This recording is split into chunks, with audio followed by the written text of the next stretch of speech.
we will. I do want to talk about this game in Dallas because Kirk, we've had so many discussions about Ohio State and Ryan Day on the show. I think after the people went off on your lunatic fringe comment, I think we did a whole hour on that alone. But I'm most curious, as you've watched this Tennessee game, the Oregon game that you called in the Rose Bowl, what is the difference? What did they do to flip this switch? Well, I don't think it's one thing. I will say this, just being around the team so closely and being around Coach Day and Chip and Jim Knowles, everybody, there is without question an edge psychologically that has impacted this team. And you guys know what it's like in sports, team sports, when it's a collective edge. It's not a corner who's tweaked because the receiver's talking trash, or an offensive tackle who the defensive end is talking about. This is an entire team, coaches, players. I went to the senior tackle, which is now just a closed door. It used to be public, and now it's just closed to just a family of the seniors and the rest of the team and the coaching staff. And it was a Sunday after the Michigan game, and I was blown away by the energy, the emotion, the sadness. They had that players only meeting, and it was just with Coach Day. It got very, very aggressive. It was cleansing from what I've been told. It was not everything's going to be fine. It was just guys letting some stuff out like a family would, is the way they described it to me. And sometimes those kind of conversations aren't comfortable, but they felt they needed to do that because they still had to play off despite the frustration of losing another game to Michigan. And I almost feel like, in a weird way, as Ohio State people, it's weird to say that it was a good thing to lose to Michigan. You never say that. But I do think that the loss to Michigan and the reaction from media and from some of the fans brought them together. They were either going to crack and fall apart, or they were going to come together more. And when they came out of that locker room at a home game and they saw whatever it was, 30, 40,000, whatever the estimate was of Orange in their own stadium, it became even more of a us against them. Them meaning anybody outside of that locker room, family, friends, anybody. It was just the people in those uniforms and the coaching staff against the world. And they've kind of kept that chip on their shoulder. They haven't forgot the comments. They haven't forgotten some of the people that have, turned on them after that Michigan game. And I'm not saying that that's like the rallying point. I'm just saying that I think subconsciously has created an edge. And they've been saying for over 3 weeks now, we got 4 games to go, 4 games to go. We're not saying goodbye at senior tackle. We're not done. We got 4 games to go until we have to say goodbye to each other for this year. And so I think it's a combination of things, really, Andy. I think it's the scheme offensively with Chip Kelly. I think they've been much more aggressive, taking shots downfield, and Will Howard and Jeremiah Smith and company. I think the offensive line has really reacted to a lot of people pointing fingers at them. So I think it's almost a perfect storm of what is different. By the way, they've been a pretty good football team all year, with the exception of the way that Michigan game went. And I think they just kind of pulled their bootstraps up and said, we're a good team.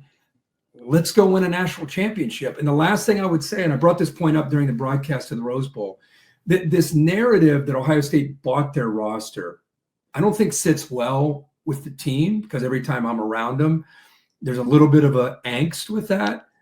And I went back and I did a bunch of research, and I said, they are right. I mean, other than Caleb Downs defensively, I mean, you look at these guys, JTT, Tyleek Williams, Ty Hamilton, Jack Sawyer, Jordan Hancock, Cody Simon, Sonny Styles, Lathan Ransom, Denzel Burke, all those guys, they not only have been on the roster for 4 or 5 years, they almost all have started for the last 3 years. And so there's been a lot of really good moments for that class of players.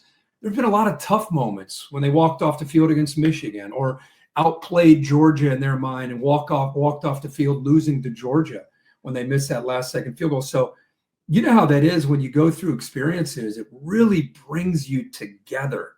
So I think you have a very tight football team that felt a lot of anger, humiliation, frustration, and they're looking at this post-Michigan 4-game run as a chance to kind of correct, in their mind, something that should never have gone wrong.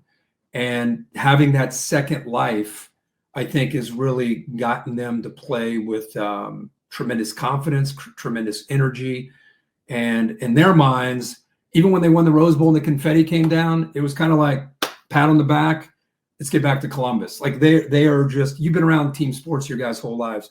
They're just a team that appears to be on a mission to Atlanta. Will they get there? We'll see. But it's everybody pulling together for one goal, and that's to win it all.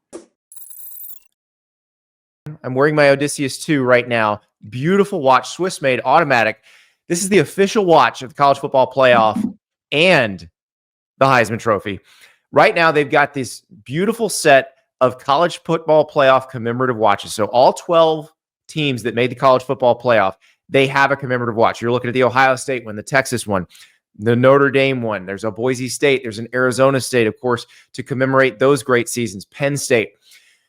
Right now, and there's only 100 of these watches each, and they are gorgeous. If you would like 10% off one of those playoff commemorative watches, the code is Ari ampersand Andy. So it's Ari and Andy. So Ari ampersand Andy all together, and you see it there on the screen at checkout for 10% off. These things are absolutely beautiful. I get compliments everywhere I go with mine. They've got the quick change bands. You can dress them up, dress them down, however you want to do it. Just gorgeous. One of the coolest things that we've ever advertised. I cannot say enough good things. The orange about band Axia is Time. pretty on that too, Andy. I like that. I love it. Favorite band. It pops. It pops because I have a navy blue leather one that matches the face if I want it to be a little more subdued. But if I want you to see it, I'm wearing the orange. So axiatime.com. Use that code Ari ampersand Andy and get your commemorative college football playoff watch to celebrate your team's run to the college football playoff. Kirk, my background in this business is being in the Ohio State world for the first decade of my career. You lived it, you played it, you understand, probably better than any other analyst, having lived it, what that Michigan game means, right? Mm-hmm. And I want to just ask you, because I've been in your position, maybe not to the same extent because you're much more famous than me, but being critical so far, we're working on it. Okay. If you get Andy on the plane from Miami to Dallas, then we'll talk. But I can't imagine the position that you're in as somebody who played there, or somebody who's from there and has an intimate knowledge of what it is to be an Ohio State Buckeye, but also to cover it. How difficult that is for you to remain objective, but also critical in moments when it calls for it. And I believe that you obviously understand what the Michigan game means and what that loss, in my opinion, was maybe one of the worst losses in the history of the rivalry.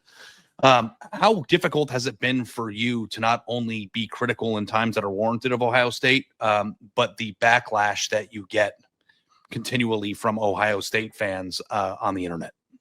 I really wasn't, for a couple of things. I've been doing this almost 30 years, my 29th year, of somebody being upset. So it's Ohio State fans, a portion of them have always been upset with me. It's not like, wow, what am I going to do? The Ohio State fans are upset. I wasn't even critical of Ohio State. I was critical of Ryan Day needing an armed guard 24/7 outside of his house. That's what I was critical of. I was critical of some of the things they say to some of the players on social media, where here's my problem is I talked to Will Howard. I talked to Ryan Day behind curtains. I hear the pain that they feel. And they can't say anything. I can. I'll take the bullets. These guys that are on these teams, there was a basketball player at Ohio State. You probably remember his name, number 32. the best players like 2 or 3 years ago. He's at the foul line. He needed to make the front end of a 1-and-1, and I think he missed it. And he was the best player on the team, and he just got destroyed on social media because it was a tournament game and it would have advanced him to the next round, and he missed them. And I think he was going to transfer just because of the reaction from, again, that crazy part of that fan base. And so I live for Ohio State. And I think because that vocal, newer fan says things that hurt these players and these coaches, I get defensive for them. I feel bad for them. I feel bad that Ryan Day's son deals with stuff, and his wife, who just talked with me one-on-one, asking me, what I think, or, I mean, they're devastated. I'm talking devastated. And that hurts me for them that they deal with that. And so when I speak out, I'm not just randomly speaking out. This is evidence and hardcore facts from players and coaches who confide in me because I've been around so long. And I'm talking to them about my experiences. I'm encouraging them. I'm telling them that, listen, don't listen to that small percentage, even though they're vocal. Ohio State has some of the best fans in sports. Plug into that group. They love you.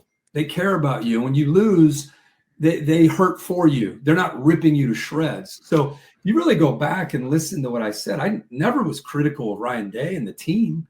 I was more frustrated with the reaction from what these players deal with. So I don't go. Have you guys watched me for 29 years in this era of shock jock and throw shit against the wall and who can say the craziest thing to go trending on Twitter? Like, I've never done that in my life. I research and I give you opinion, and you don't have to agree with it, but it's never an agenda. It's never like, me getting upset about the playoff. And you think I'm a Big Ten guy. Like, I usually get accused, ask Andy, the SEC thinks I'm a Big Ten homer. They think I love Ohio State. It's like, I guess when you do what I do at the level that I do it for this long, I guess you just piss everybody off, including your own fans.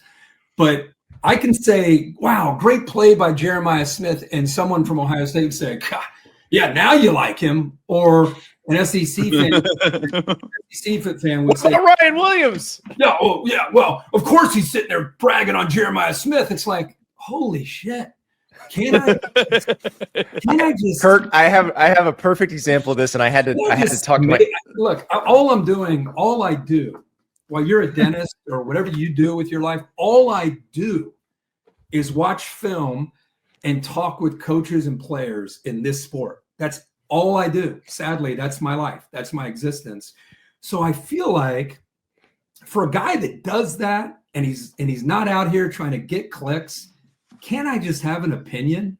Isn't that my job as an analyst to have an opinion?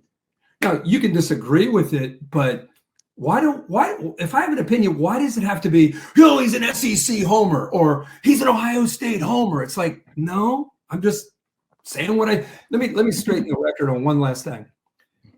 The ESPN loves the SEC so much that we could not have paid for a better Final Four with Notre Dame and Ohio State and Penn State and Texas. The only one missing is Michigan. If you could somehow wedge Michigan in, so like this idea that we want Alabama and Texas A&M and Auburn, and are you kidding me? Like, if you're asking us who we would want, we'll take Ohio State every year, Notre Dame. Like, this is a ratings bonanza. So if you're going to accuse us of anything, you should accuse us of wanting Ohio State, wanting Notre Dame, and these big brands. If you knew anything about ratings, that's who you want. You don't want these small little Clemsons and small little Southern schools when it comes to cheering for ratings. Ratings are big, massive Big Ten brands. That's what ratings are. And Notre Dame, who either people love or hate. Yeah. If you get Ohio State, Notre Dame in the national championship, you think we're going to be like, doggone it, if we could only gotten a couple good brands in the championship. Just didn't work out this year. No, it's like, not that we have anything to do with it, but that's not bad. Ohio State, Andy, it's pretty good. Isn't this what I sound like when I'm yelling, or not yelling behind the scenes at you of like, I can't say anything right on Twitter? Like, it eats me alive. Like, I don't even know. You too. So I read it. Kirk, I read every behind the scenes of us. I did Twitter a long time ago. I don't have it. I just have a buddy. My son tweets stuff out, or I don't. It's ridiculous. Oh, this makes more sense now. Okay. Yeah, I don't read anything. I don't see anything. Nothing.